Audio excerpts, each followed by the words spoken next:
Voters in many of today's primaries are navigating new and sometimes controversial voting laws that were implemented in the aftermath of the 2020 election. To get a better sense of how these new laws are affecting the current election cycle, I'm joined by Jessica Huseman. She's the editorial director of Votebeat, the newly launched newsroom dedicated to following elections and the voting process. Jessica, great to have you back on the NewsHour. So, as I mentioned, voters over the last few weeks and today have been going to the polls, in many cases under these new laws that were passed, some of them very, very controversial and contested laws. What have you been watching? What have you been thinking about? I think I've been watching Georgia and Texas most closely. Of course, both of them are voting today, and both of them passed pretty significant voting laws in the wake of the 2020 election. And so it's been interesting to watch how those laws have taken shape over time in the last few months, and today has been fascinating to watch as well. And particularly, I know that Georgia passed a lot of laws there. This was an incredibly close election in 2020. President Trump fought that and claimed baselessly that there was immense fraud.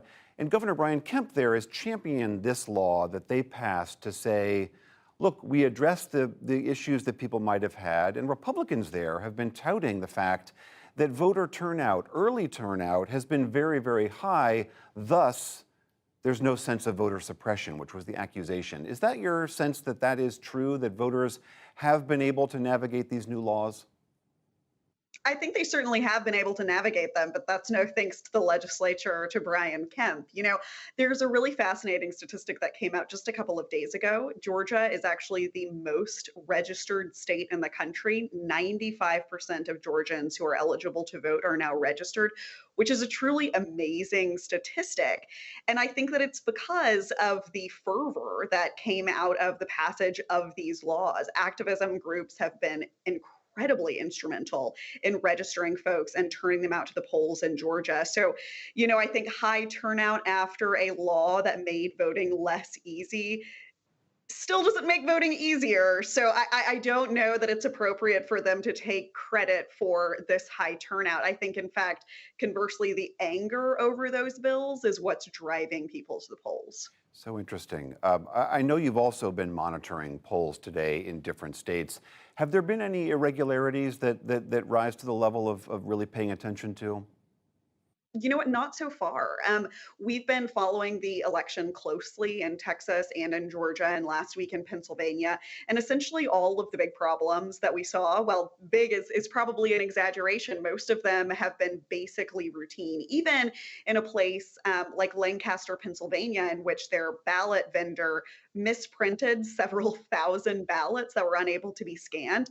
They were able to remedy that problem and recopy the votes onto valid ballots and count them with only a couple of days delay, which is really an amazing thing logistically if you consider it. And given all of the hubbub that's gone on over election administration and voting rights in the last 6 months, that election administrators have been able to pull off essentially error-free elections in the last couple of years is really stunning. Yeah, it's a terrific testament to the mechanics of democracy.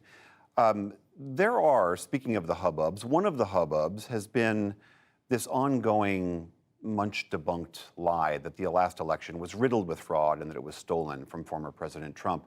And a lot of the people who are running in some of these states are themselves proponents of that baseless theory. And there are a lot of voters that echo that do believe that there was terrible corruption in the last election.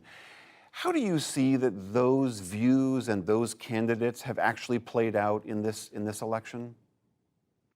I'm really concerned about the trajectory of this. There are certainly a lot of folks running for offices that used to be sleepy bureaucratic positions held by people who really did want to work in the bureaucracy and help their neighbors out.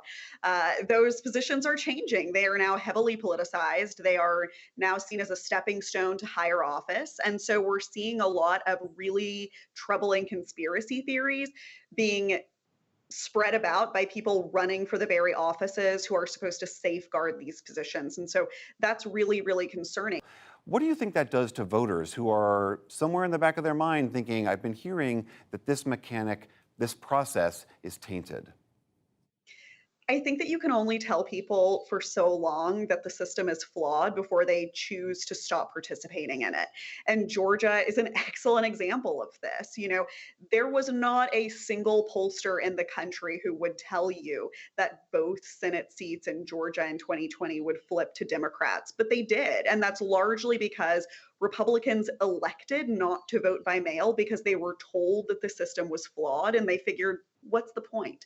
And I think I see that on both sides of the aisle, right? If you listen to the very far left that is convinced that every single law that changes voting even a little bit is voter suppression, and they tell people that they're going to face monumental hurdles going to the polls, and then more specifically, and I think more detrimentally on the right, telling people that the entire system is flawed and has been rigged for a specific party, we're really facing a time of troublingly low confidence in American elections. And that has a huge effect on our ability to trust the workings of government in general.